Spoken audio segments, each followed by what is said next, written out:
जिंदाबाद जिंदाबाद आदिवासी एकता जिंदाबाद जिंदाबाद जिंदाबाद। साथियों, कुछ समय से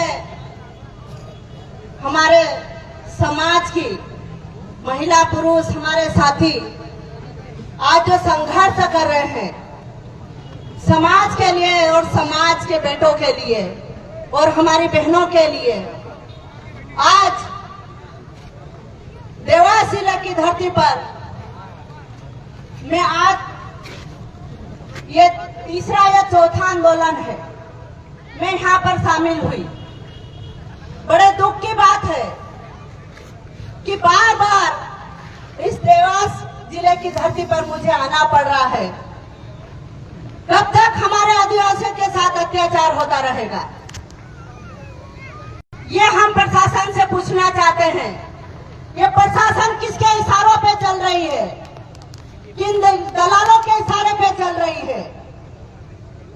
कब तक हमारे आदिवासियों को जमीन से बेदखल करेंगे? ये जो बच्चे बिलखते रो रहे हैं, उनके आंसू कौन पहुंचेगा? ये प्रशासन को शर्म नहीं आई?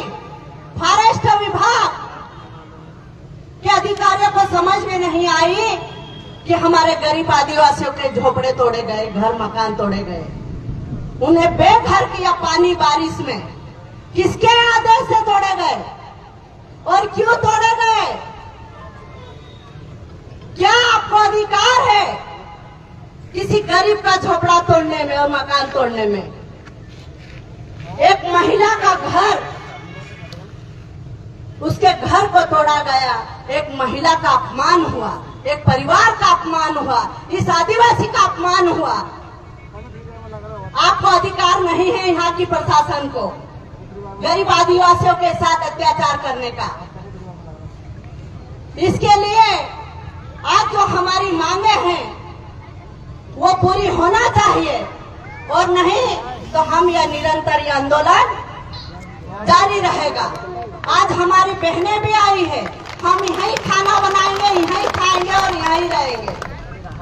और आज ही आपको हमारे समाज में जो बेटियां बैठी है, आपको यहाँ पर सभी युवा बैठे हैं, हमारे साथी दूर दूर से आए हैं, सबने अपनी अपनी बात रखी है।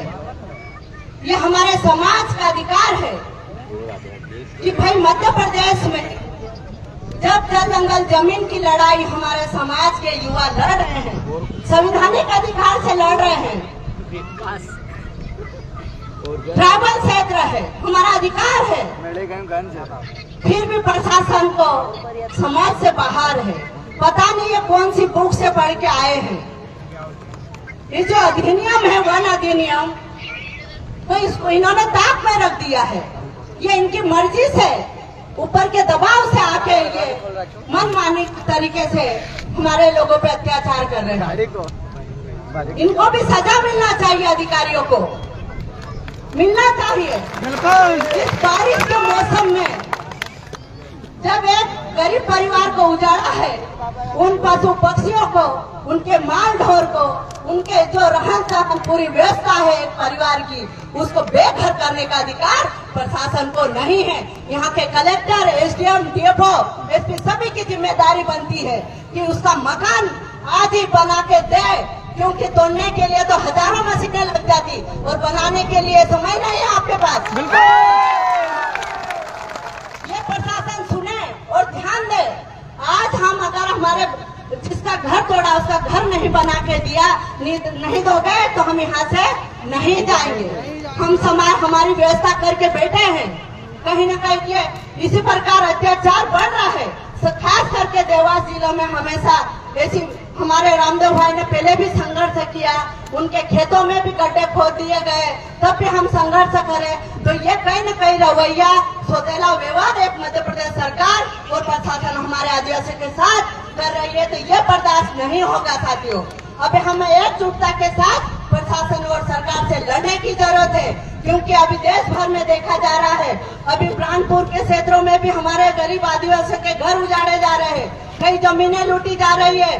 हम ये कहना चाहते हैं कि हमारे पूर्वज कई सालों से हमारी जमीनें हमको दे के गए हमारे पूर्वज, हमारे क्रांतिकारी, हमारे जिन्होंने जमीन के लिए जल जंगल जमीन की लड़ाई लड़ी और आज उस जमीन पे बैठे और वही सरकार प्रशासन हमको इस जमीन से बेदखल करे।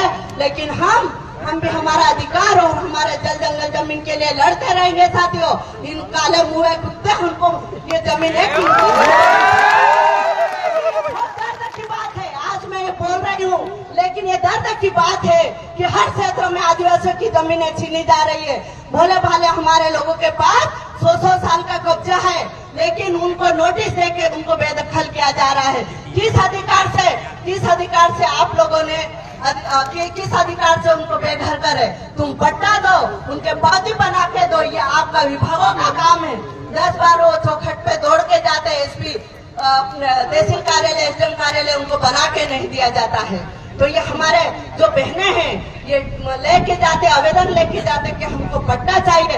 एक तरफ प्रशासन सरकार बोलती है कि हम पट्टे वितरण कर रहे, कौन से पट्टे दिए? मध्य प्रदेश सरकार ने पूरे पट्टे निरस्त कर दिए। मिला अभी तक आप लोगों को?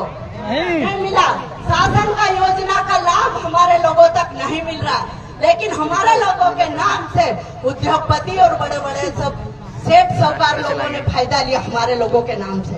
ये आपको याद होना चाहिए, आपके क्षेत्रों में जाना चाहिए, आपके गांव में जाना चाहिए कि आपके नाम से झूठी अपनी जमीनें जो हड़प पे रख रखी है उसके लिए भी लड़ाई लड़ने की साथियों जरूरत है। क्योंकि महिलाओं पे अत्याचार होता है। हम गए थे गुना में, तो उस महिला को जिंदा वो जमीन के अधिकारों के लिए लड़ रही थी और वो केस भी जीत गए, लेकिन उसको बेचारी को जिंदा जला दिया खेत में महिलाओं को जमीन के लिए। तो ऐसी हमारी महिलाओं को जिंदा जला रहे, तो ऐसी सरकार को और ऐसी प्रशासन को जूते मारना चाहिए हमारे गांव में। क्योंकि कब तक अत्याचार हमारी महिलाओं के साथ करते रहोगे? और सबसे ज्यादा हमारी बहनों को कि जब भी हम प्रशासन हमारे क्षेत्र में, हमारे गांव में, हमारे तहसील में आती है तो जूता उठा लो। अगर हमारी जमीन पे अगर पैर रखती है तो उनको सबक सिखाने की जरूरत है। क्या अधिकार है आपको हमारी जमीन पे यहाँ के खड़े रहने का?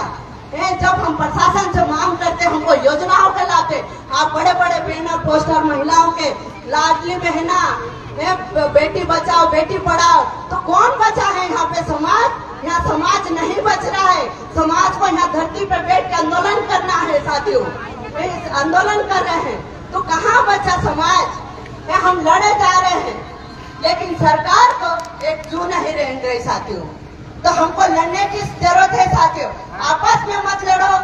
हम छोटी छोटी जमीनों के लिए हम आपस में भाई भाई लड़ पड़ते हैं, लेकिन ये जमीन भाई भाई नहीं लड़े, सरकार से लड़ो और सरकार से लो, प्रशासन से लो, आपस में मत लड़ना। क्योंकि हमारी ताकत एकता में होती है, ऐसे दिखाने में नहीं। तो हमारी बहनों को कहना चाहती हूँ, आपके राइट्स पढ़ो, आपके अधिकार पढ़ो। हम आदिवासी इस देश के मालिक है, हम प्रकृति के पूजक है, हम प्रकृति के रक्षक है, हम प्रकृति को मानने वाले हैं और प्रकृति के नेचुरल से हम चलने वाले हैं। लेकिन ऐसे बाहर के व्यक्ति आके हमारी संस्कृति, हमारी सभ्यता और हमारे अधिकार जो राइट्स हमारे खत्म कर रहे हैं उनको बचाने की जरूरत है साथियों। हमारी बहनों को घर से बाहर निकलने की जरूरत है साथियों। हम यही कहना चाहते हो, प्रशासन आज ध्यान से सुने।